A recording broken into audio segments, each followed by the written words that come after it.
Hi, everybody. This episode's going to be the Bronze Age collapse. Say hi to our new host, or not so new anymore host, Austin Paget.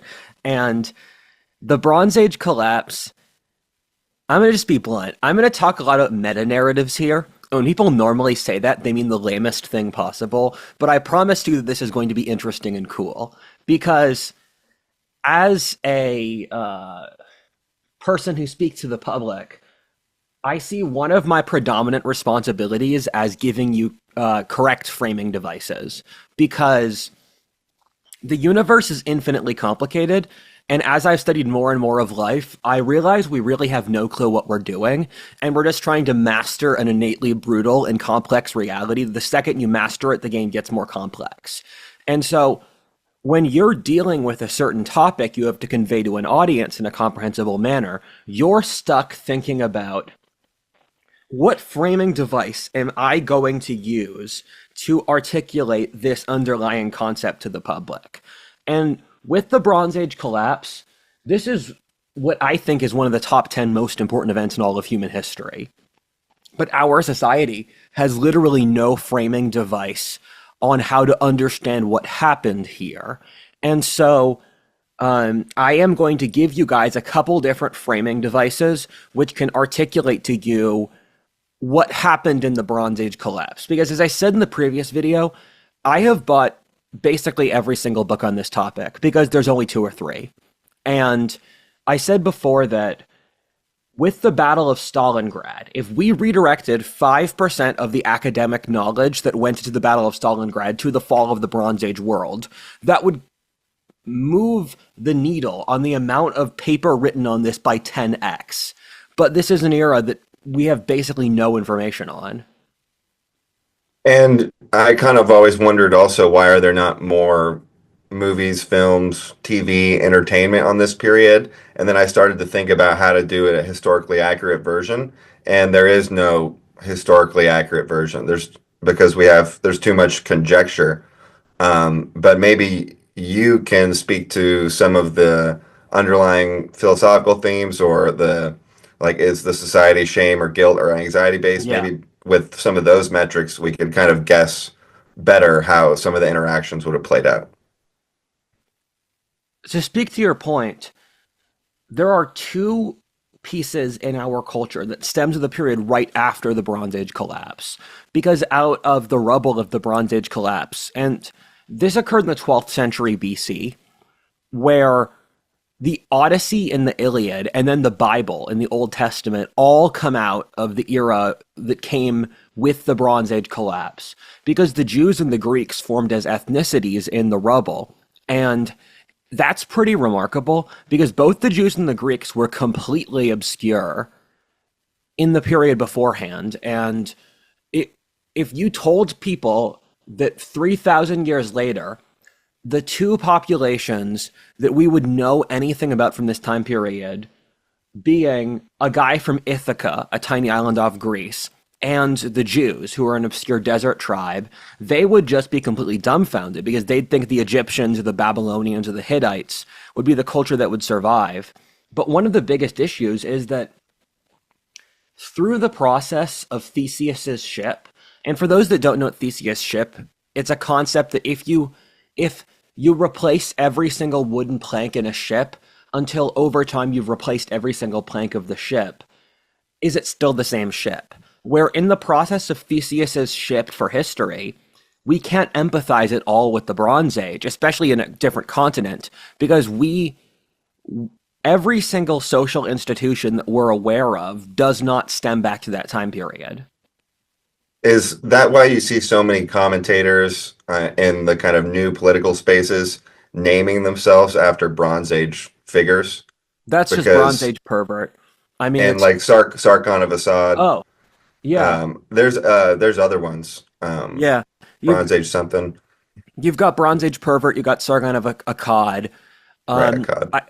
I don't actually have a good answer, if I'm honest. This could either be a statistical blip, or it could be something that actually does have a deep meaning. A lot of this is that a lot of the conservative leadership are history buffs, because our society has built a fundamentally false worldview, but one of the very few ways to realize the worldview is false is studying history, because history is one of the very few disciplines that's still empirical. And empirical means you study the outside actual physical evidence of the world. And so for science, for biology, for physics, for human nature, for sociology, in each of those fields, we completely falsified the evidence over the 20th century. But for history, it's very, very difficult to falsify the evidence to the same degree because you have such a large demographic of lay people who study, like myself, who studied history as their hobby. And so it's much more difficult to falsify the American Revolution or the fall of Rome than it is to falsify. And the events are also easier to measure and they're in the public consciousness than it is to falsify genetic data or sociological data or physics or those different fields. And so I find lots of people start out reading history and they realize the worldview the left posits is a lie. And there's this pipeline to which I'm a part of historic public intellectual to conservative pundit.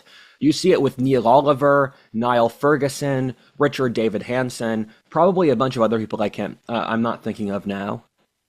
Right. So that's a good partial explanation for the history focus.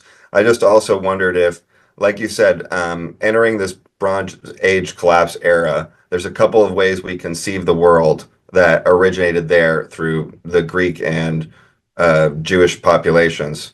Um, so if we're at the end of a kind of cycle where we need to reinvent some stuff, maybe the Bronze Age is the last place for people to go back to and look before we entered this kind of millennium. And that might be the source of kind of, it could be also a result of the failure to integrate the positive insights going forward. For example, Yeah. like we spoke about last episode, if you view Christianity as a slave mentality rather than, something that enables you to adopt responsibility towards forging a better world and your own liberation.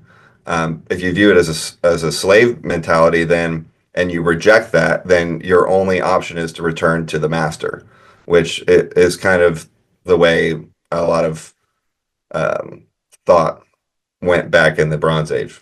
Yeah, they mostly go to the Iron Age where uh like Bronze Age pervert calls himself Bronze Age pervert, but he's really pulling more so from Greek authors.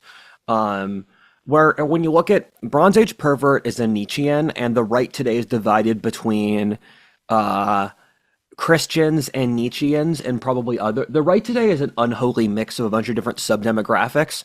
And my attitude is, why don't we just shatter the equilibrium and then establish ideas that can unify all these different demographics? And the Nietzscheans tend to pull on Greco-Roman civilization because that's the master morality, where Christianity was a direct reaction against uh, the master morality of Greco-Roman civilization. Where when you look at our current belief in stuff like the downtrodden and feminism and equality, it stems from the slave states that the Greeks and the Romans established and their conquest of the entire known world. The thing where I see the biggest parallels in the Bronze Age and the present is the Bronze Age collapse, where when I started studying history and started to use history to predict the future, thought that the world was something you could easily predict, that you see all these patterns, you can understand 5 patterns, and then once you figure out those patterns, you can predict the future. The reality is the game keeps changing so fast that every single year you have to refigure out how you understand the world and then change with the new information. Where when I compare how I perceive the future 5 years ago and today is so vastly different because the things changed very rapidly in dimensions I didn't even realize could change. Where, for example, I was completely unable to predict the sheer depths of nihilism and of just collapse of human life itself. Where in the last 5 years, it seems as if things I never even thought about fell apart because I looked back on uh, I looked back on the world of the 2010s, and we didn't realize that it was physically possible to have a world where people just stopped having kids altogether, where people stop, where like you build literal demon statues, where democratically elected governments are pushing for civilizational suicide, where I studied history and I thought we'd have a war like the American Civil War or the French Revolution, but I didn't think the complete suicidal nihilism was even an option on the table. And that's something that's really humbling, that when you look at the world, you have to periodically throw away all of your preconceptions about how the world works in order to keep the game running. And with the Bronze Age, with most civilizational cycle models, because there's an entire pretty small subset of historians who study why civilizations collapse. And the normal answer is that over the course of centuries, the society loses the social institutions that made it great. And then after that time period, there's a gradual decline until the empire ultimately falls apart. However, what you see with the Bronze Age was a situation that looked as if it was completely stable and looked as if it would last forever. And then within a 20-year period, all civilization was wiped out, or most civilization around the world. The only two places where civilization survived at the end of the Bronze Age collapse were Egypt and Mesopotamia. And in India, China, Syria, Turkey, Greece, civilization was just wiped out altogether. Or in China, it survived a little bit with the new Zhou monarchy. But when I'm looking at our current society, and we had to live through this. We went from a society where civilization appeared incredibly stable in 2015 to now a society where we're looking at the global birth rate collapse and deindustrialization. And I don't know, but I'm very much worried that the current era that we are living in could be a collapse comparable to the Bronze Age, where over a 20-year period, like a tsunami, you go from a system that seems incredibly stable to a system that has just completely fallen apart, and it's not like the fall of Rome, where the civilizational decline took 300 years. And what makes you say that it seemed incredibly stable, or that it seemed incredibly stable now before the last 20 years? So for recent history, it's because I lived through it, and I like to joke, we're only 10 years away from 2014. Do you remember the world in 2014 where Yeah. the biggest political issue of 2014 was women getting catcalled? Remember 2014 BuzzFeed feminism saying the AC in corporate offices is too cold. If you Yeah. said that today, you would get such immense rage for saying, hey, I can't pay for my groceries. Yeah. And People were debating whether Rosa Parks should go on the $20 bill instead of Andrew Jackson, and now people are debating whether the Fed should exist at all. So I yeah, exactly. And the social shift of the last 10 years have been so ridiculous. And the thing that I find worrying about our current civilizational situation is that, first of all, so when you look at society, as you imagine almost like a physics equation, where there's a certain force that's smashing up against another force. And then you have to have another countervening force pushing against it in order to have an equilibrium that balances out.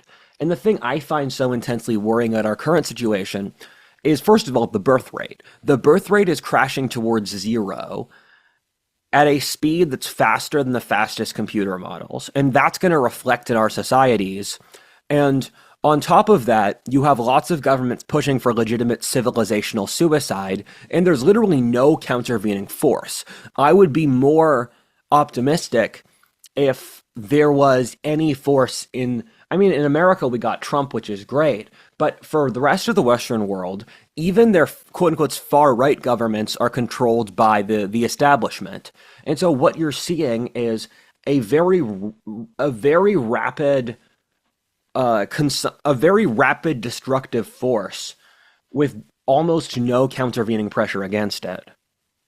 Yeah, so you mentioned Trump, and it's kind of like we're becoming aware of the civilizational collapse in a way that maybe indicates we learned something from history. Like it may not be fast enough because it happens so quickly, but we're like, hey, look at all these patterns. Hey, look, Atlas shrugged predicted rolling blackouts from energy policy suicide, and that seems completely absurd, but it's literally happening in Europe, and in Germany, it's a very real possibility in the near future because they're closing down their manufacturing because the energy prices are going up so high. Uh, if that cycle escalates, it's not long before you can't even pay for your energy for heating or light because you have no economy to base it off of. So the collapses can happen really, really quickly, and then it just that loss of momentum is makes things so difficult. On the other hand, if we turn things around now, we have all this technology and knowledge and infrastructure that we could have a really serious revitalization and industrial level growth on top of our advanced tech, putting us into the future that was promised, Jetsons and flying cars, etc. So I think we're on the tipping point of a really big collapse or a serious golden age. The thing with the Bronze Age collapse is that Egypt and Babylon did survive. And so if we're in a current Bronze Age collapse, let's say America is Egypt, and then some other country around the world is Babylon. And so America keeps going. But when I see a lot of the world, I frequently think about how Americans should be more grateful that we have at least some of our social institutions left. Because when I look at Russia, Russia is what I want America to avoid. Because in Russia, they faced suffering worse than we can ever possibly imagine, and it broke their will, where Russian men drink themselves to death, where the average age of mortality for a Russian man, I think, is like 59. It's something absurd. And the reason for that is it's a society that broke its people's will, and so the young men, the men drink themselves to death, and then no one's going to change Russia. Russia's lost any hope. And so for America, for example, I do have hope that we can pull through and we can make changes and innovate, because America still has this innate dynamism that gives us another shot. But you look at the rest of the industrial world, China, Europe, Russia, and they don't have any sort of countervening force like that. And so let me get into the framing device. Yeah. Let me use for Yeah, go ahead. go I'm ahead. sorry. Yeah, I was just going to say that you're right. They don't have any countervening force like that. But if America does become this example, it's going to hand them a bunch of political answers on an open plate. It's going to make it less scary to transition away from some other systems, and it's going to remove the excuse of their elite. So it really is I think the shining on city on the hill is the best hope for them as well. But let's Much, get into the framing. Yeah. much like how civilization grew from Egypt and Babylon after the Bronze Age collapse. So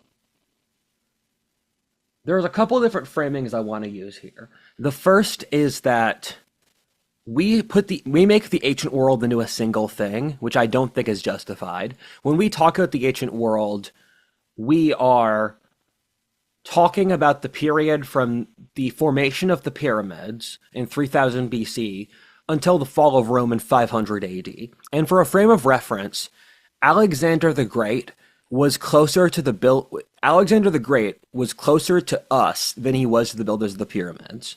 Where he was in 300 BC, we're in 2000, the pyramids were made in 3000 BC. So the ancient world is truly, truly vast. It's more vast than everything else in history combined. And I believe it's better to split the ancient world in two, or the classical period and I'll call it the megalithic period, where the megalithic period is the pyramids and the foundation of Mesopotamian civilization in 3000 BC until the Bronze Age collapse. And then the classical period is the Bronze Age collapse until the fall of Rome. Or, in other words, is Bronze Age versus Iron Age. Because I split history into three different civilizational cycles, and we're at the end of the Third Age. And each age is roughly 2,000 years, and this is pulling on Spengler. The first cycle is the formation of civilization until the Bronze Age collapse. And the apogee of that cycle was in 1200 BC before the Bronze Age collapse. Cycle 2 is the Bronze Age collapse until the fall of Rome. The apogee of that cycle was around the time of the birth of Christ, when you had a Eurasian system that stretched from that stretched from the Atlantic to Korea. And then the third cycle, its apogee. Apogee is the high point, by the way. Its apogee is the 20th century, when you had a global system under Western dominance. And with each cycle, there's certain social technologies that are pushed. And in the Dark Age, they form new social technologies that allow the new Golden Age to arise. But in the process of said Golden Age, the world changes enough that the social traditions formed in the previous Dark Age erode so that the cycle restarts. And so for us, the social institutions we formed during the Dark Age that came after the fall of Rome are degrading. That being the Christian religion, the nuclear family structure, the the English common law code, capitalism. And I have faith in every single one of those institutions, but the general public is revolting against them.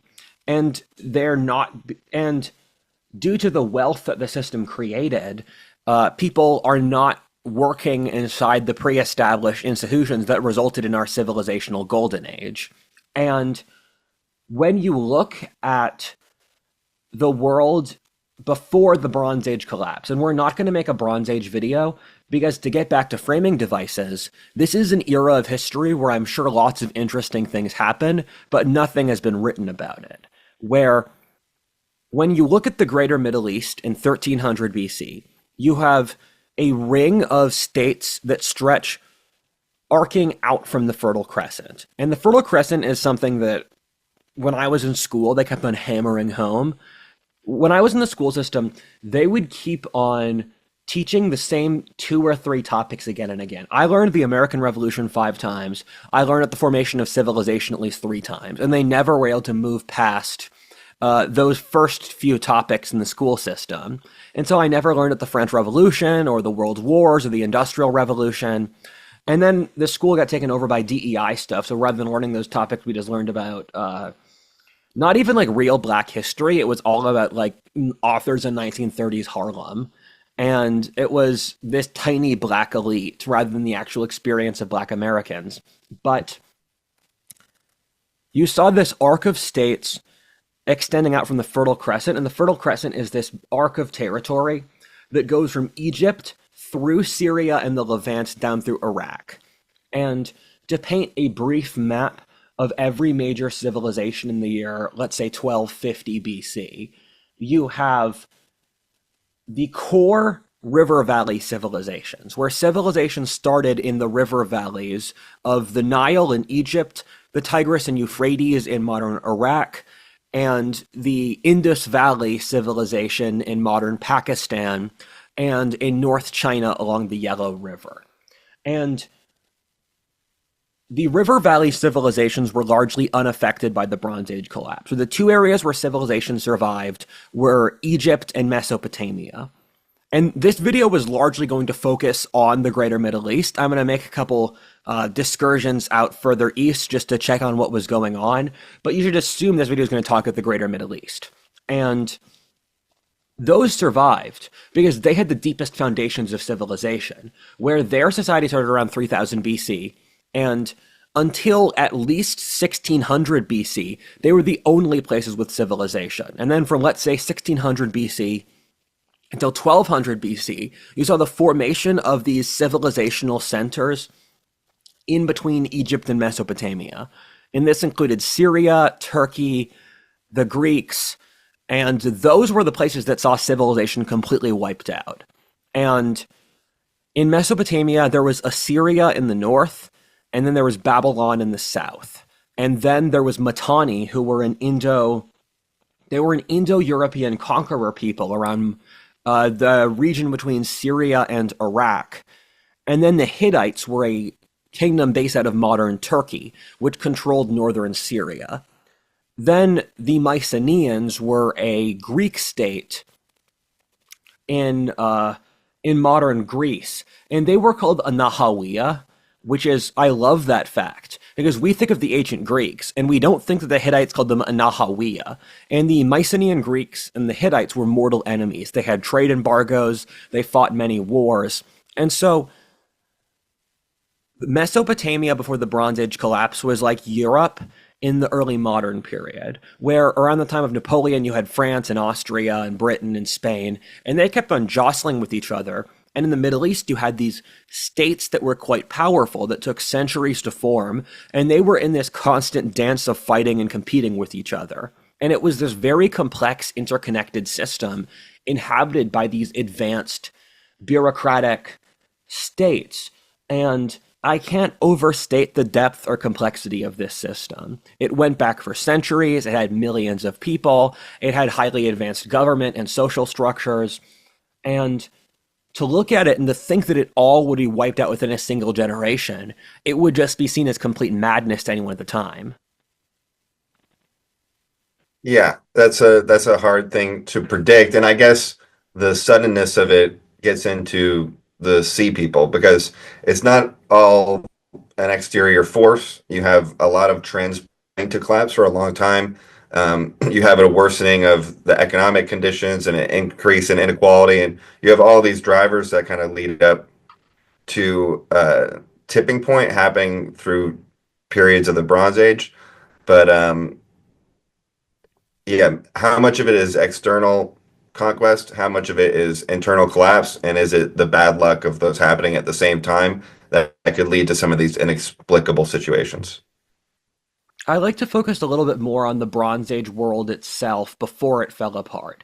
But to answer your question, the Bronze Age collapse is one of those historic Rorschach tests where you look at the fall of Rome, and people have used a litany of different theories to say why the fall of Rome happened. They've said barbarian invasions, plague, earthquakes, social changes, climate changes, and the rise of Christianity, amongst others. And the Bronze Age world is similar, where all of those different theories have been pushed to explain why it happened, and the short answer is a combination because civilizations rise and fall for very complex reasons.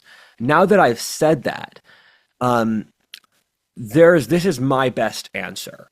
So one of the big books in this topic, which is Eric Klein's book, I believe 1177 BC, The Fall of Civilization, he uses a thing called complexity theory. And this is something Tainter, who's a big writer on civilizational collapse, also uses, where complexity theory is that as a system gets interconnected enough, it falls apart.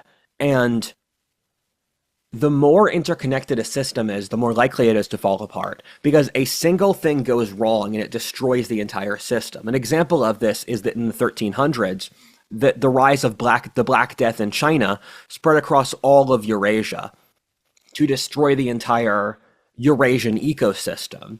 And the Bronze Age world actually had incredibly advanced trade as an example of this, where they were shipping tin in from Afghanistan and Britain because the Bronze Age world was, of course, built off bronze.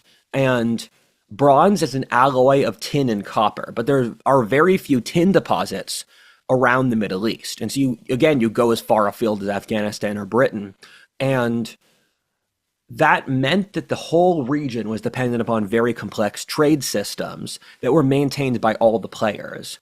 And amber, which is a form of jewelry, was coming from Poland and Scandinavia.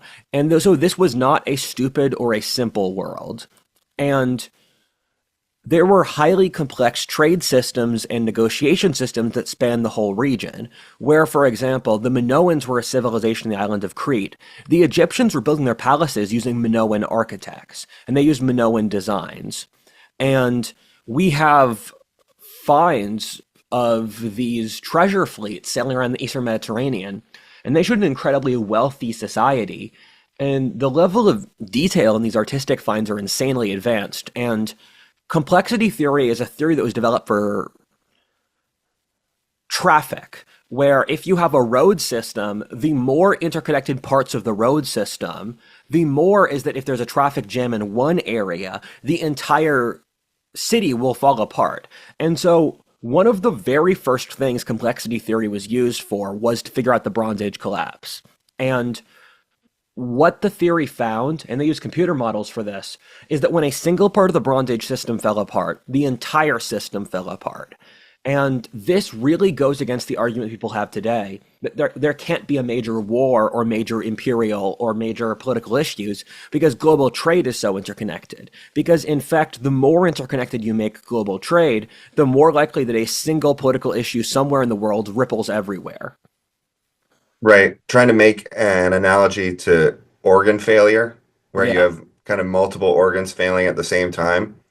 I mean, usually, usually I think how it goes is yes, one failure can trigger a lot of others, but it's especially pernicious when the whole system is unhealthy Yes. due to similar dynamics. And I think there was just attributing it to complexity takes away some of the explanation for why the systems deteriorated in the first place Yes. that led to some of these cogs failing and some of these other cogs being vulnerable to failure. Um, Yeah. and the other thing I would add is when you mentioned that Egypt and Mesopotamia were the ones that survived on the river valleys, well, they were the powers that um, had the strong grain production, and a lot of the other powers relied more on trading and raiding, like the Elamites versus Babylonians. The Elamites were strong off of controlling the metals coming from the east, and the Babylonians could produce a lot of crops. So, in the breakdown of trade, maybe that's why the fertile valley crescent areas did better. Yes, that's a great point. The other variable is that civilization arose first in the river valleys because you need to have government to survive, because you need to have a way to arbitrate the massive irrigation systems. And hmm Yeah, and this is another point, which is like the origins of the governments there. Their excuse and their job and their purported role was to protect the food supply, right? And if you controlled the food supply, you controlled everything. And then um, all of their manipulations of the economy were around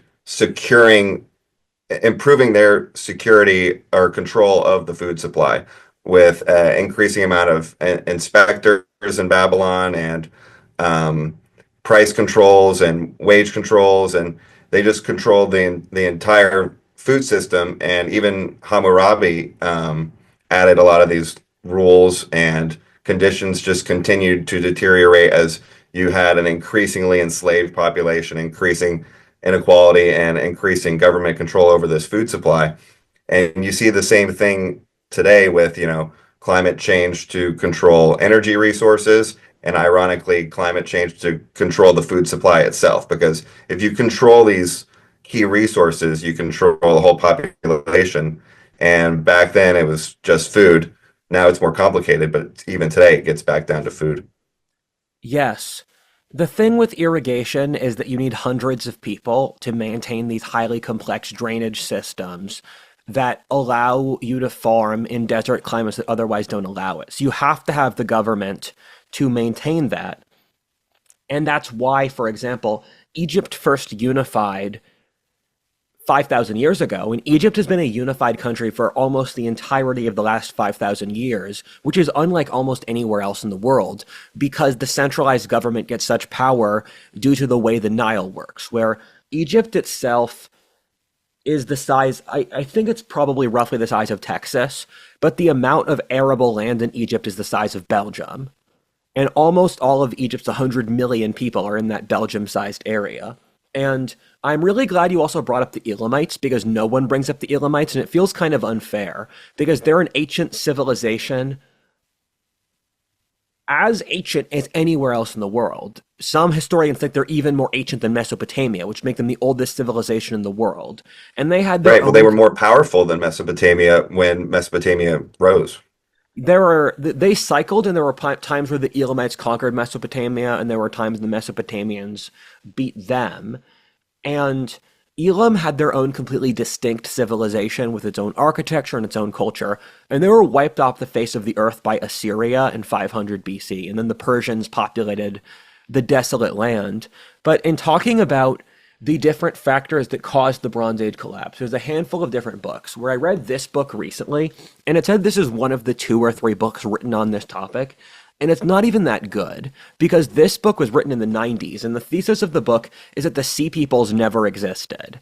And that is just insane. And it was written in 1993, which is the peak of blue pill era history. There was this whole paradigm of history which just believed the most ridiculous stuff. And revisionist history is at 80% incorrect and about 20% correct. And revisionist history, or the 20th century's attempt to say earlier history was wrong, it's largely only correct when it destroys myths from the 19th century, because the 19th century had its own narrative called Whig history. And so the only time revisionist history, as far as I've seen, does well is that when it destroys the myth of progress. And saying the Sea Peoples never existed is just insane because we have so many records of them from that time period, and it just doesn't make any geopolitical sense. And other things from that time period is the Mongols were the good guys, the Native Americans were peaceful, John Lackland was a good king, the Anglo-Saxon invasions never happened, the Aryan invasions never happened, there's no major migrations. It's just trying to make the history of the world as cucked as possible because it was written by the most cucked people. I apologize. And this thesis, it's written by I love using the term crypto-Marxist because crypto means like someone who's hidden, encrypted, and so like leftists like to call conservatives crypto-fascists, or they're pretending to not be fascists. Right. And you'll see with blue pill era history is that it's all Marxist propaganda under the surface, because the thesis of the book is that due to technological changes in military structure, you saw changes in class structure. And I think that is a genuine part of the thesis, but that changes in class and technology were the only reason for the Bronze Age collapse. And that's Marxist propaganda, because the Marxist theory of history is that all of history stems downstream from class relating to technology. And so Marxists need to shove the entirety of the world into their single unified theory of history. And to go through each of the different narratives for the Bronze Age collapse. The first is the Sea Peoples, who we'll get to later. The second is climate change, where this was an era of the world's climate going from very warm weather, warmer in fact than today, to getting to be much colder. And so you saw a climactic change across the whole region with dramatic cooling. Thirdly was the rise of iron, where the Bronze Age world allowed aristocratic ruling classes that oppressed the populace.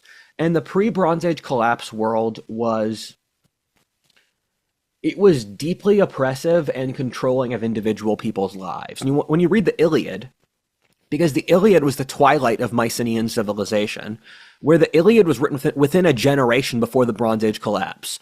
In the Trojan warfare, it's these singular heroes riding chariots, smashing through infantry formations like they're cattle, and just completely dominating the battlefield. And the chariot was a very expensive technology where a single chariot could defeat a nearly infinite amount of spearmen and horsemen. But chariots were so expensive, it gave the centralized government incredible power. And so you saw these singular courts, and Hattusis or Luxor or Babylon, these elites who owned the chariots could keep everyone else down. And that's why you had this concert of unified states that could hold the entire region. And then over the course of the entire collapse period, and this is a process where I don't trust the narrative yet, where there's multiple narratives. One is that iron working formed in Cyprus as a reaction to the Bronze Age collapse. But then we also have records, the Sea Peoples, who were barbarians from Europe. They already had iron when they were attacking the Middle Eastern order. So the best narrative I have is that the Europeans already had iron working, because the Sea Peoples, when they attacked the major civilizations, they were using long swords, and they were formations of swordsmen with long swords, and they were fighting against the chariots. And we have records of the Egyptians fighting the Sea Peoples, and the Egyptians coming up with chariots and archers, which were their dominant military formation. And the Sea Peoples started out fighting as mercenaries for the Libyans, who were barbarians to the west of Egypt.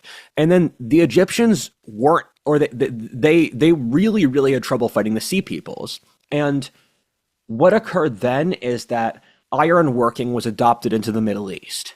And ironworking destroyed the previous social order because it meant that the infantry could be the chariots. And so you saw the collapse of the previous civilization because the previous military system that allowed the dominance of small royal courts over the population fell apart, and thus you saw a mass democratizing of both warfare and politics, where you look at both the ancient Greeks with the hoplites and the Jews with their irregular skirmishing formations. These were completely irrelevant populations who became the most important people of that time period of history because the democratization of warfare killed off the previous royal courts. And with this theory of history, I agree up to a certain point. I do think the democratization of warfare was vital, but it's the equivalent of after World War II, Africa gained independence because there was this huge military event inside Europe that Africa had no control over that eradicated the old European political order, and then that meant previous irrelevant players like African nationalists could get independence. And so the Sea People were able to smash a hole in a system that had structural weaknesses due to changes in military structure and social structure, and then the system just never rebuilt for centuries. Yeah, and maybe they just caught them on a downward cycle because it's not like it was just one downward cycle that would have ended it. I don't know if the Bronze Age orders got progressively more tyrannical over a long period of time or if it was a lot of ups and downs. Um, but it definitely seems like they came into kind of a weakened system. And isn't it kind of strange that the Phoenicians popped up right after the Sea People came through, and also better sailing technology that Yeah. enabled people to cross open water? Both of these things just popped up after these European invaders came through, but they're attributed to kind of like the Phoenicians coming out of the Levant. So what's that all about? You bring up a very interesting point where when you look at the Bronze Age collapse, you see that every major city in Greece, Turkey, and the Levant was wiped off the face of the earth overnight, except for two areas. One is a concentration of territory on the coast of Syria, and another one is the Phoenicians in modern Lebanon. And we don't know what happened, but for some reason, the Phoenicians got spared the entirety of the Bronze Age collapse. Every major civilization around them was wiped out, except for the Phoenicians. And there's a great irony that Europeans, or the Sea Peoples, they destroyed everything except the Phoenicians. And then the Phoenicians, in turn, who built this incredible trading empire, they sailed around Africa, they were sailing out to Britain, they controlled the Mediterranean's trade. They were, in turn, the people who reintroduced civilization to Europe. Our alphabet is a descendant from the Phoenician alphabet because the Phoenicians taught the Greeks literacy again, then they taught the Romans literacy, and we used the Roman alphabet. And I structured this video poorly. We went too early onto the actual collapse because I want to over dramatize the actual glory of the Bronze Age world. And before we see it destroyed, I will show you how beautiful it was. And I'm going to use this story as an example. When I was in Turkey outside Ankara, I visited Hattusas with my dad. And this was early April, and it was snowing outside. And we forget that the Middle East exists at the same latitude as the US, actually. Texas is at the latitude of Cairo and Arabia. Pennsylvania is the latitude of like Izmir in Turkey, and New York's at the latitude of Istanbul. And so out in central Turkey, it's snowing in April, and it's colder than the northeastern US. And I went to Hattusas, which was the capital of the Hittite Empire. And I'm going to paint a picture of the Hittites because they were one of the greatest powers of this time period, where they controlled most of modern Turkey. And I explicitly say Turkey to troll the haters, because you want me to say Anatolia, because the Turks only showed up 1,000 years ago, so I will say Turkey only to troll you. So The Hittites controlled Turkey, and they were an Indo-Aryan people that came down from the mountains. And I'm on the second book in Mircea Eliade's History of Religion, where he talks about the Hittite religion. It's interesting where you see a lot of other parallels to other Aryan religions, where they have the myth of their chief god is the thunder god who kills the dragon, which is like Thor killing Jormungandr or Apollo. There's always the myth. There's frequently, or Indra in India. There's frequently the myth of the thunder god who kills the dragon, and they had this complex pantheon, and they had their own language, and they had their own entire ethnicity, where this was a real period of history that has almost no descendants today. And Hattusis was one of the biggest cities in the world. And when I was walking around it, my dad and I were the only tourists there. There was not a single other tourist, and it was massive. And it went on for just ever. And you saw these rock formations, and you saw that these people put so much effort into building this city, and the only people who cared to see it were sheep. Literally, the only other people at that site were sheep. And I was thinking to myself, this is going to be Los Angeles in 3,000 years. Where Well, I don't know if I'd want to go to Los Angeles in 3,000 years, but I want to go to this place. Los Angeles will hopefully still have nice weather. Good point. Yeah, I was also in Turkey in November in Ephesus, and it was cold, and the water was frozen in Cappadocia, and there were very few people in Ephesus. You're walking through Yeah. a ancient city by yourself, basically. And the Hittites, they were a great power. They they conquered as far south as Babylon. They fought up against the Egyptians, and the Hittites were known for their incredible chariot cavalry. And they conquered the region of northern Syria, and they and the Egyptians were constantly at war. And the Egyptians had built their empire as a reaction to a previous invaders from the Levant called the Hyksos. And Egypt was a completely isolated civilization. They were happy in being in the fertile Nile Valley until the Hyksos conquered North Egypt. And then South Egypt was a vassal state that reconquered the North. And then to take revenge for the invasion, the Egyptians conquered the Levantine region. And they had the first real colonial empire in history, where Sargon of Akkad built this empire stretching from sea to shining sea, from Mesopotamia, from the Persian Gulf to the Mediterranean. But that only lasted a century or so. But the Egyptians had a real institution of empire, and they had a navy, they had a series of subject kingdoms with governors. So they really were the first people to take the process of colonizing another region seriously. And the Babylonians were like Paris. They were a combination of Paris and Rome, where Babylon was both the greatest artistic center and it was also the religious center of the Mesopotamian world. And Assyria was trying to build an empire before the Bronze Age collapse. And it's sad to watch because the Assyrians conquered a lot of territory. The Bronze Age collapse happened, and they were just hammered back to their home region. And then once social institutions were able to rebuild 400 years later, the Assyrians finally did rebuild their empire.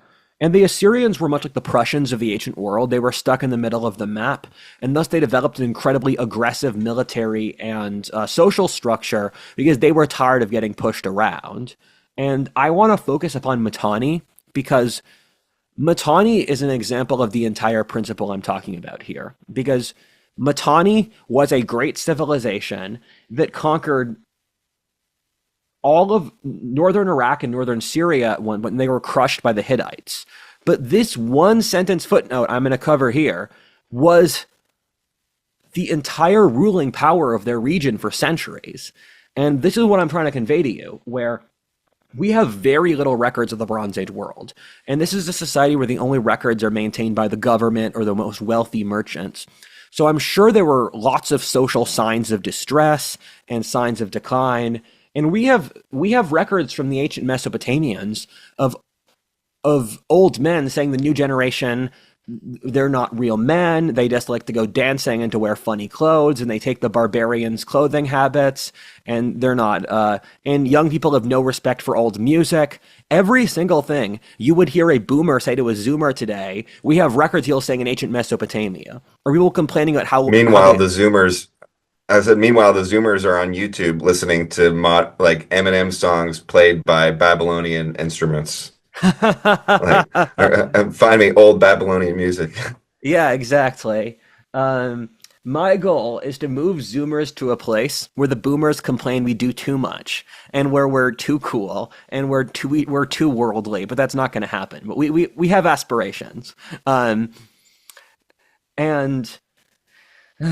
so I'm trying to convey the immense complexity of this society. And the sad thing is we've lost so many details because we only barely know that Socrates existed, where the only reason we know about Socrates is because Plato happened to be his student and Plato popularized it. And Socrates is 1,000 years before these guys. So if we only barely know Socrates existed from a single author, was there a Mesopotamian or an Egyptian Socrates who we forgot about? And this is a big theme for this entire era of history, that just so much has been lost. The Greek civilization, Will Durant calls pre-Bronze Age collapse Greece moths around a dying flame, because the edges of an ecosystem show the trends that will appear in the center of the ecosystem centuries early. And Greece first had the Minoan civilization, which most people would know of through the myth of the Minotaur in Greek mythology, where they were on Crete and they had a highly complex society where it was the society that gave women the most rights. They had an early sort of parliament. They had an early sort of human rights. They had a very graceful and fluid artistic structure, unlike the monoliths of the Middle Eastern world. And so a lot of traits that we see with Western civilization were first in the Minoans. And the Minoans fell apart 150 years before the Bronze Age collapse, and they were conquered by the Mycenaeans, who were a tribe from further north. And the Mycenaeans established this Viking civilization, which is what the Iliad's based around, where it was this aristocratic warrior martial society where you had groups of heroes based around the central court, and it was a feudal political structure. And when Will Durant called it moths around the dying flame, you can see in the Mycenaeans a combination of a barbaric people who were feeding off the embers of an already declining civilization. And the Trojan War was something that we know really happened, where the Mycenaeans and the Hittites hated each other, and they fought for centuries. They had a trade. Again, this is a society with trade embargoes. This is how advanced these people were. And we think that the Trojan War was some sort of conflict between between the Hittites and the Greeks. Again, we have no idea at this time period. Don't trust anything. And it was fought over the Dardanelles Strait and I've been to Troy as well. It's also crazy how big it is. It's an example of history of things we thought were myths actually being true, because we didn't think Troy was real until some archaeologist who wasn't even professional. He was just a wealthy guy who was curious. He dug up the ruins of Troy in the late 1800s. And they found gold, and they found a incredibly huge city. So if we only barely found Troy, there's probably so many cities in this region of the world. And we use a form of satellite.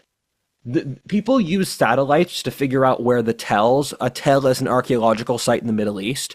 And so we've found from satellite imagery that there are thousands of tells or dead Bronze Age cities spanning the Middle East region. So this is a thing we've only barely tapped into, because there's probably 100 times as many archaeological sites we haven't found as ones we've found. And That's exciting. both the Hittites and the Greeks have records of Troy. And the Hittites called it Wilusa. And that region was a feudatory of the Hittites that they had to constantly exert power to control. And it's fascinating to read both sides of the Greek and the Hittite perspective on the Trojan War, because for the Greeks, it was their dominant mythic narrative for 1,000 years, over 1,000 years, and for the Hittites, they just made some casual records of having to fight the Anahawiya. With the fall of with the fall of Mycenaean civilization, you saw the barely civilized Greeks in turn become barbarians, where we finally get to the Sea Peoples. The Sea Peoples are a mystery people in that they came out of the West, and we have records from the Syrians, from the Egyptians, and even the Jews of fighting the Sea Peoples. And we don't really know where the Sea Peoples are from. Some theorize they were from further north in Europe, like the Baltic. I don't think that's possible. I think they were really from Italy, because lots of names that are comparable between the Sea Peoples and there's names like the Shurden, and we think the Shurden are from Sardinia. And then there is the I believe the Tyran, and that's the Tyrrhenian people. So that also makes sense geographically because Italy is in proximity. When you look at the map of the Mediterranean, there's only so many directions they can come from. And if you're coming from the west, you're probably coming from Italy. And we theorized the Italians were in turn pushed down by the Celts, where the Celts were coming down from the Alps in Central Europe into Italy, which then created a cascading effect that caused the Sea Peoples to migrate into the Eastern Mediterranean. And the Sea Peoples were able to wipe out every major civilization except for Mesopotamia and Egypt overnight, where they took out the Greeks, they took out the Hittites, and they took out Syria down through the Levant. And one of the things you can pick up through reading between the lines is that the population were happy to have the Sea People wipe out the government, where for the Hittites, for example, the Hittite monarchy fell so quickly. And again, this is one of the greatest states of its time period because they were fighting a revolt ideal called the Casca inside the empire, and they were only barely able to put down the Casca revolt, and the Casca nearly got the Hattusas, which means this was a very successful revolt.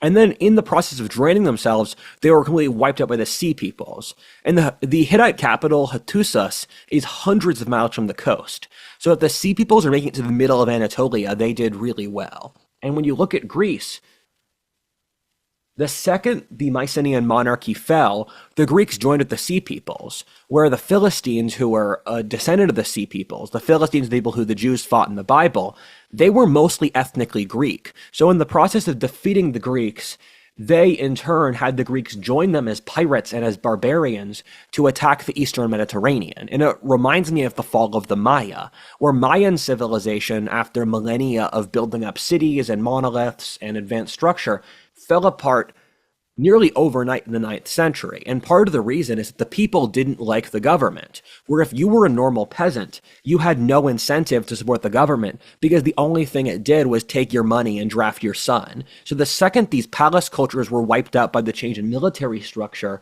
the peasants went back to farming the land because the state was enforced from above due to the chariot warfare. And so when you removed that, you saw a move from more centralized social organization to more localized social organization. And in the same manner that with the fall of Rome, Europeans in the Dark Ages were the tallest and the most physically healthy they would be until the Industrial Revolution. Because with the fall of centralized government after the fall of Rome, it meant average people's quality of life went up. And that's also what I'm sure happened with the Bronze Age collapse. Right. I know about the Roman records. You see population growth and GDP, and all the Western European colonies went up after the collapse, and Italy did a quick jump down, which was just basically the tax extraction stopping, Yes.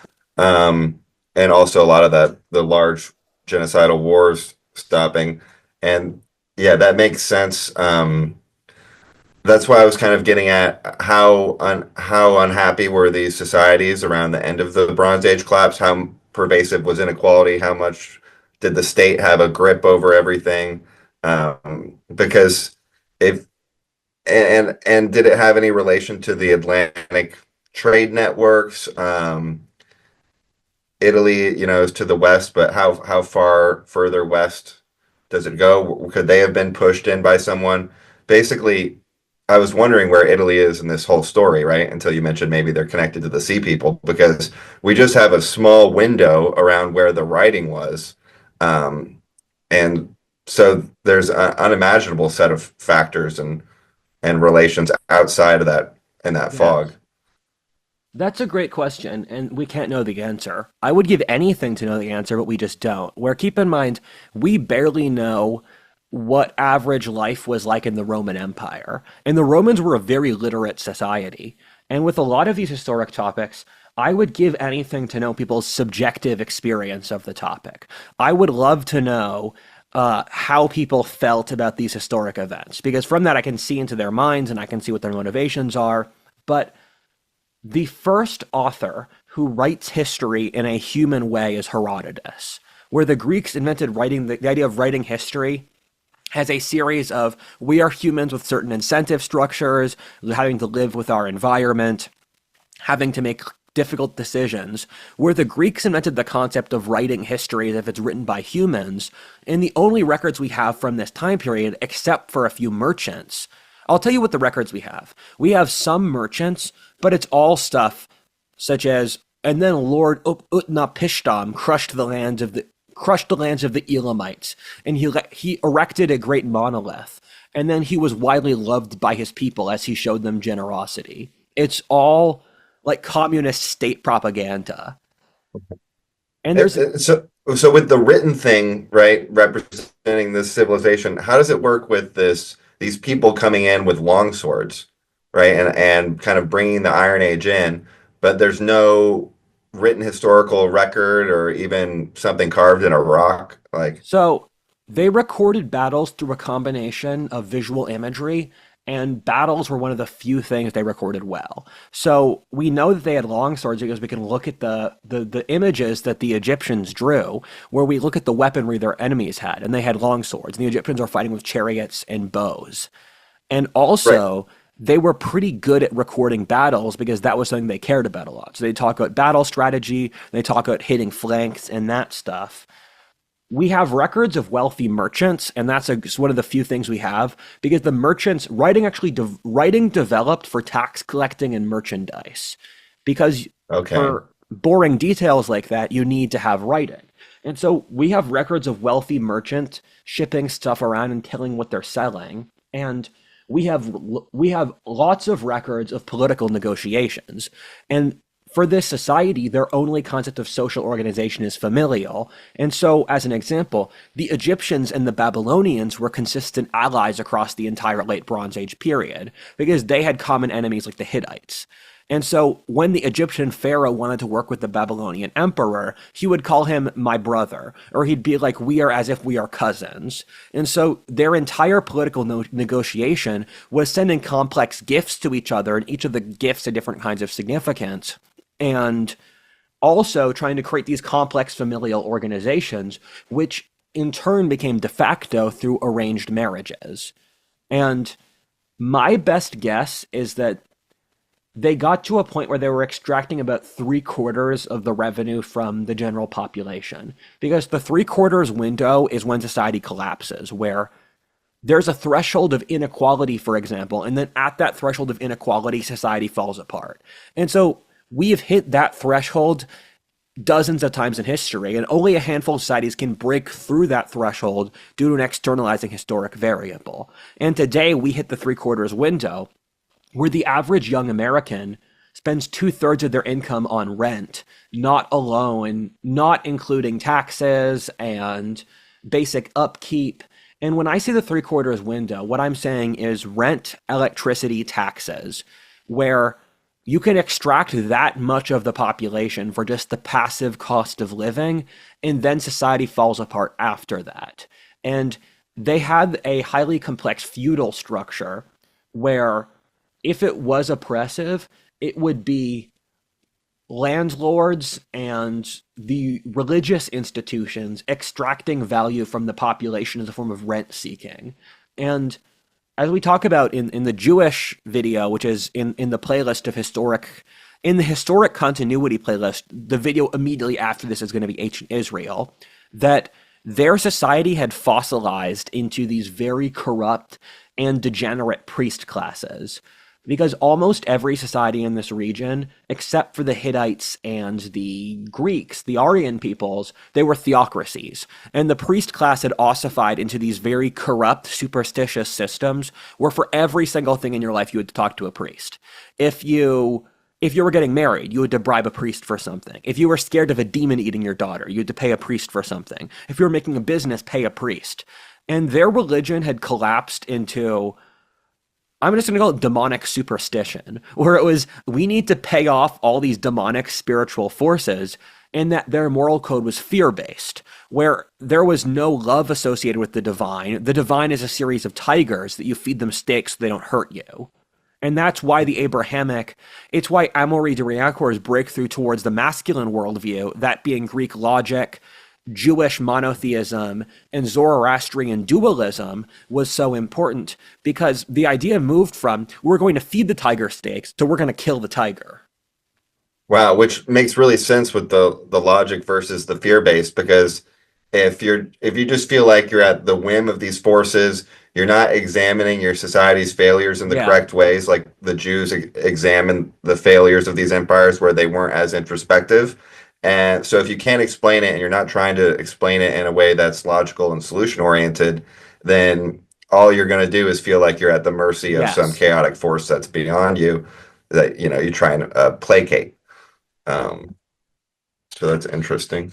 There's two themes I want to cover before I close the episode. The first is that the Bronze Age collapse wasn't just in the Middle East, where India and China had their own civilizations. And one of the facts everyone forgets, and I nearly forgot to tell you, is the biggest civilization in the Bronze Age world wasn't in the Middle East. It was the Indus Valley. The Indus Valley had the most people, it had the largest geographic area, and the Indus Valley is a really weird civilization to look at for a couple reasons. The first is we only barely realized their existence, where they were discovered by the British in the 1930s, and we had no idea they existed beforehand.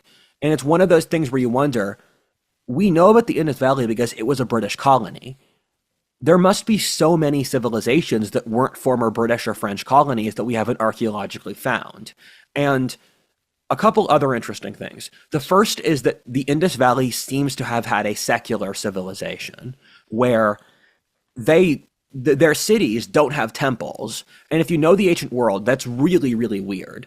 Their cities have these uniform, established structures where it's built nearly on a grid. In the Indus Valley civilization, again 3,000 years ago, they had running water, they had a toilet system, they had incredibly advanced structures, and they have a freakish similarity in structure of archaeological tools. So it's stuff like all of their pottery looks exactly the same.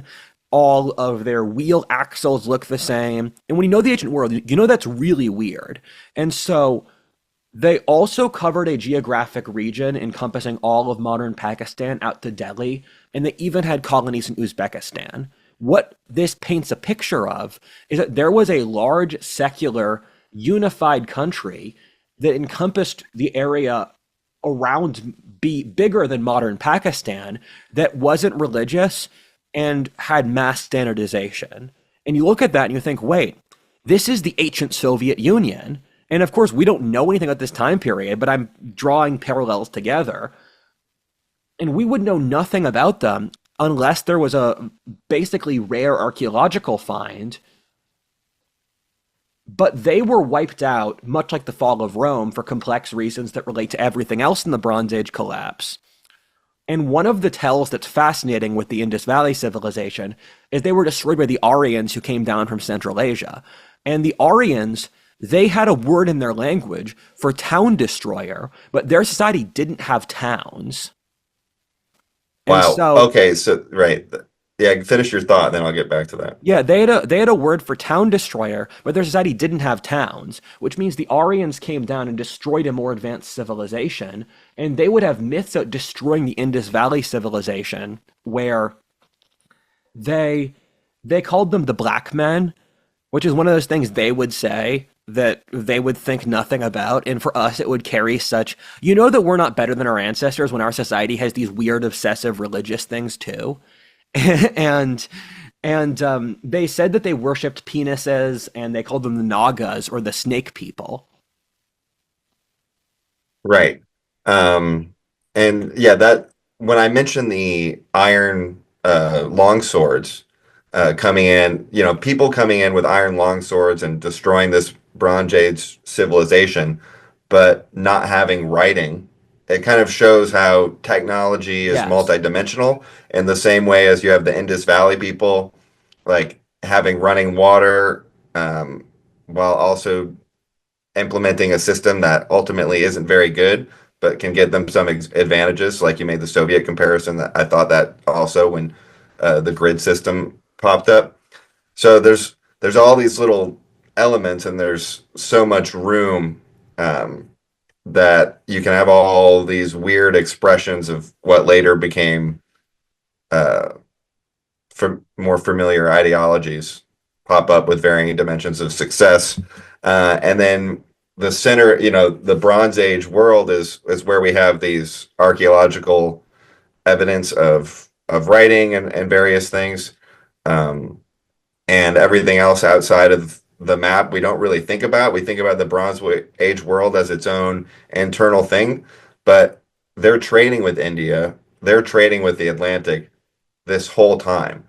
Yes. So, like you mentioned Italy, which is the next stop west that's outside of the Bronze Age, what we talk about as being the Bronze Age. But I mean, there's pretty much unlimited room for what could have come out of that area. And I also think it's strange that the Phoenicians are said to come out of the Levant, but their main base was in Carthage for pretty much their whole history.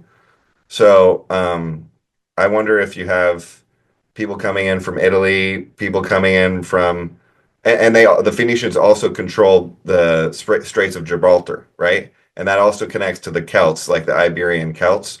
Um, so I'm wondering if, uh, yeah, I forgot my exact I know train what of you're thought saying. there. Yeah, So we know that this world is vastly more interconnected than we realize, and that is a bunch of different things. First of all, is that we know that the Middle East was trading with the Indus Valley civilization. We have pre-established connections there, and they had trade networks that were going to the Baltic and to Europe, and the Baltic and Scandinavia had their own very advanced Bronze Age civilization that we've forgotten about. We talk about that in the Ancient Europe episode. And it makes sense that the Phoenicians were attached to the Western Mediterranean. And I want to point this out where Carthage was formed around 800 and this is around 1200 BC.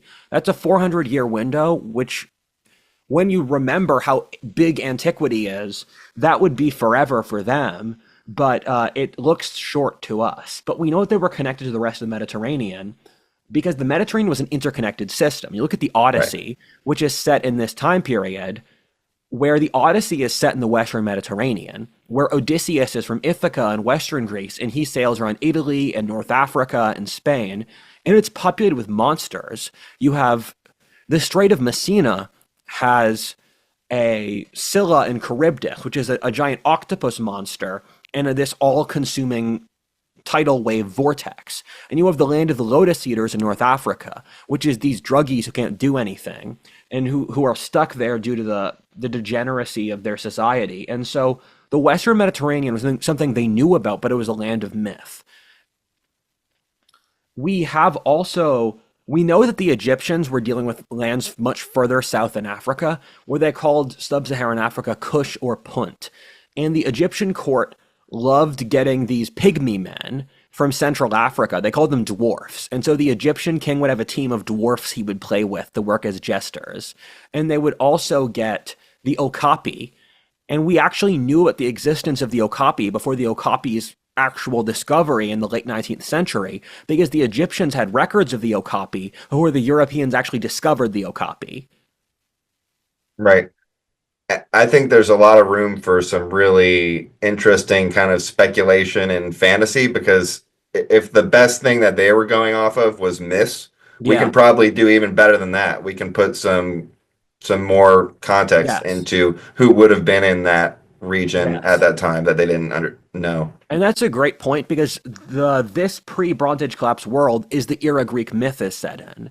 Because the way the Greeks conceptualized the world is that every major culture has the myth of the loss of Eden, which I think is our attempt to rationalize why animals are happy living in their own shit and we're not happy in much better conditions. And so they called it the Saturnine Age. And every major culture, the Chinese, the Greeks, the Hebrews, have the myth of the fall from Eden. And so the Greeks believed that we were gradually descending out from Eden. And the heroic age was this glorious time period that operated under different rules. So Hercules, Theseus, the Trojan War, these were all supposed to have occurred within basically a lifetime of each other. And so, for example, with Jason and the Argonauts, Jasonaut had Hercules and I believe lots of other heroes from Greek mythology working for Jason with Jason as their boss. And the Greek conceptualized the period before the fall because keep in mind, until I would say the time of Pericles, Greek civilization was not able to attain the height of technological and sociological development it had in the Bronze Age. So they saw their earlier society as such as Rome before the fall. It was this heroic golden age, and it was a mythic period in the same way that the medieval period is a mythic period for our society, where when we want to tell a story, we set it in the Middle Ages. And they conceptualized the heroic age as a glorious time period in which society didn't follow the same rules as today, where because there was no set civilization, where the civilization was collapsing, you had incredible glorious things that occurred, but also it was disgusting. So the Greek concept of the hero was very Nietzschean, that the heroes often did the most disgusting and horrifying things, that they were pushing the boundaries of civilization, so they were glorious. Where Hercules murdered his family, or Theseus, you have the whole incest and murdering your parents is such a common theme in Greek mythology because it shows that this time period was a time period when society was breaking down, when conventional morality didn't really hold. And the Greeks viewed their era of history as the solidification of values to prevent the chaos of the heroic age from happening again. And that was the post Bronze Age collapse Greece Yeah, wanted to prevent that heroic age. that was how the ancient Greeks conceived of this, because the Greeks were very, very intelligent, and so they were trying to use rationality to deconstruct why their previous civilization fell apart. Right. And the Greeks were Got it. doing intellectual stuff that's more advanced than us today. They were what Plato was the attempt to create a rationalistic system for the theology of Greek gods. And so the Greeks were operating at levels of mental complexity vastly higher than what we have, trying to understand events that we see as completely obscure in their prehistory because it mattered to them so much. Right. So they're doing the same thing with their own prehistory as we are, which is Yes. trying to figure it out without much information. I think the genetic studies probably are going to give us some of the best new kind of information because then we'll Yeah. actually be able to trace people groups a little bit better and then maybe fill in some of the Yes. details. It's kind of like a guidebook to Yeah. population patterns. I've looked into this. So there actually weren't that big population transfers in the Bronze Age collapse. It's much like the fall of Rome, where Europe's genetic map stayed pretty comparable, but you have a couple of changes, like the Germans populating the Rhineland in England. The other thing is that Middle Eastern genetics aren't that good, where there is more genetic information for Europe in its diaspora as the entire rest of the world combined by a huge margin. And so it'll take some more time to get really good genetic models of the Middle East. But I agree, the genetics has already rewritten our entire history of the world in such a profound way, and it's just going to get more and more and more. I mean, we talked about in the last video, we've already proven the existence of Abraham through genetics. Right. And before having the actual data, it was so contentious and controversial that the archaeologists would just revert to calling people like Bell Beaker or Yes, any based on the pottery or the clothes, anything to avoid speculating on the genetics. But with the map of it, it actually really helps us uh, to figure out what different archaeological finds were yes, connected to. And I wonder too with like these Bronze Age societies being unhappy, the rulers being tyrannical and just extremely entrenched. If it could have been a situation like Cortez, where they're showing up to the Aztecs at the same time that the society is kind of ready for a Yes. revolution, and then you don't actually need very many people, and Yeah. they become kind of like a Viking ruling class slash or Viking mercenary role, Yes. basically all the same roles that the Vikings took on, and and then ended up, with their center of power or the center of power of the people on the sea, not the sea people, being in Carthage, which is the same place that the Vikings ended up settling Yes. to attack Rome with the Visigoths. So it's just, you see kind of, I feel like you see those territories be used in a similar way, and that adds more. Um, the whole Phoenicians coming right after, and that example makes me think uh, that a lot of this must have come from the Western Mediterranean, possibly even beyond Italy. You really nailed it there. You did a great job. I think the comparison with the Spanish conquistadors is one of the best you can draw because the level of civilizational development that the Andean and Mesoamerican civilization had is most comparable to the Bronze Age. They had maxed out the level of development for extractive, uh, extractive polytheistic god king societies. And there's 2 points I want to hit. The first is that there was actually the Bronze Age collapse in China too, which occurred in 1100 or 1000, where there was the Shang monarchy, which were a theocracy that had grown morally degenerate, and then the Duke of Zhou, who was a frontier chieftain. I love Joe, it's like Joe Biden. But the Duke of Zhou, who was a frontier chieftain from the northwest, he conquered China and he established the principle of the mandate of heaven, which governed China forever after, that if the ruler is morally degenerate enough, it's a moral duty to remove him from power.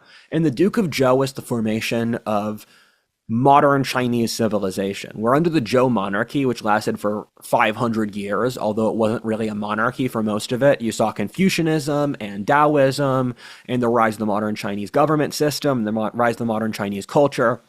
So this was a trans-Eurasian process, and it speaks to one of the themes of a lot of the videos that around the world, you will see very similar cultural changes at the exact same time.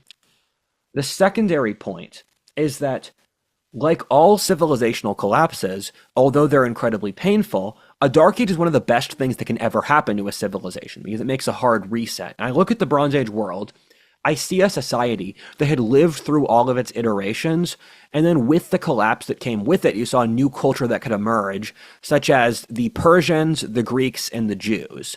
And so with the end of cycle one, you saw cycle two start. And the civilizations of cycle two are India, China, the Greeks, the Persians, and the Jews, and the Phoenicians, where each of those civilizations could only form in the fodder that came with the burning of the previous civilization. And one of my close friends said that our civilization, I don't really believe in astrology, but I find astrology to be useful for certain mental models where the age that we're in is a direct, or the end of the age of Pisces is a direct inversion of the age of Aries, where the age of Aries is masculinity and aggression. And I promise I'm going to stop talking about archaeology after this. My 96% male audience hates me for saying any of this stuff. But the age of Aries is masculine aggression and heroism, where the society that came out of the Bronze Age collapse was an overtly very masculine and heroic society built around fighting against the world. And then our society is the direct opposite of that, where we despise heroism and masculinity because we are the endpoint of an age that prioritized social cooperation, which is, you could view the last 2,000 years as the attempt to build social cooperation to allow for the Industrial Revolution. Because the thing our species needed to evolve to a certain range is we needed to build very complex urban structures that allowed the mass interconnected industrial system to cooperate. But now we've pushed it to a level where we have no reason to live and no reason to hope, and men are treated like garbage. And so I look to the Bronze Age collapse where maybe we're going to have our own civilizational collapse, but also out of it, maybe we'll get a new age of heroism and glory, and maybe one of my great hopes is I hope our era of history, in the same manner that with the fall of the Bronze Age world, it was the heroic age that the future Greek civilization looked back to and the future Jewish civilization looked back to. Maybe the death of our civilization will be a heroic age where we will do things so heroic that our descendants will look to us and think, the men of the early 20th century, 21st century were so heroic, we will study them to figure out how to rebuild in the rubble. Yep, and there's only one way to be that heroic within our current system in a way that doesn't destroy anything. Because if we go the Syria route, um, it's probably going to be fairly destabilizing. Yeah. So treating entrepreneurialism as being heroic is the only thing that's going to expand our horizons to space and new Yeah. territories, even territories within the Earth that are unlocked through technology, and or even within areas we already live, just increase thriving. Um, yeah, so entrepreneurialism as being heroic does two things. It kind of expands the size of the mouse utopia trap by giving us new territory to go into. Because you said previously we're fighting against the world. The world gets kind of fully explored and connected. And so now we need to increase the scope of that picture. Yes. Um, so yeah, hopefully Heroism we're entering that heroic age. Heroism comes about through periods where no one has any idea what's happening, so individuals have to rise to the occasion of a complex system. And so we don't know what the industrial world is. So let's make the heroic age of industrial global civilization. And I'm going to throw this fact in because I feel annoyed no one ever talks about this. Because my thing is, I've studied the ancient world, and there's lots of plot points in the ancient world that are very useful to know, but the way this time period is written is that no one explains them to you, so you have to read between the lines. But one of the very important points is that the Syrians had a pretty advanced civilization in this time period, but they were also barbaric. And no one ever talks about the Syrians. There's not a book on Syrian civilization. But the Syrians were a barbarian people called the Aramaeans. And the Aramaeans gained independence in the Bronze Age world, where Syria stopped being a colony of other civilizations. And the Syrians were a quite dynamic people, where they were traders, but they were barbarians, but they were also the cultural nexus of the entire region. And so, with the fall of the Bronze Age order, the Syrians gained predominance, and Syrian barbarians kept attacking Assyria and Babylon. Syria, Assyria. Pretty make up a new fucking name. Sorry, but but the Syrians had their own society, and Syria was all woodland in this time period, which we forget because we think the Middle East is desert.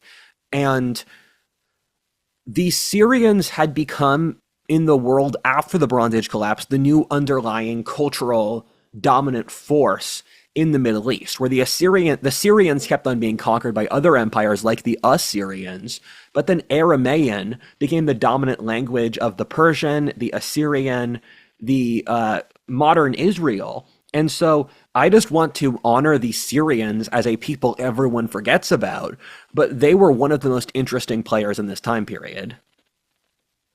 Eh, Yeah, and to cap off little talked about interesting characters, I would just give another shout out to the Elamites. And Yes, when the Babylonians finally got rid of the Elamite, or the Syrians finally killed Assyrians. off the Elamites, the next was the Persians, right? And the Elamites may have very well served as a bulwark against the Persians by Yes. controlling the trade on the other side of that mountain. And when that population area got filled in with Persians, that just connected their whole empire and gave them an outpost right on the edge That's of. a great point.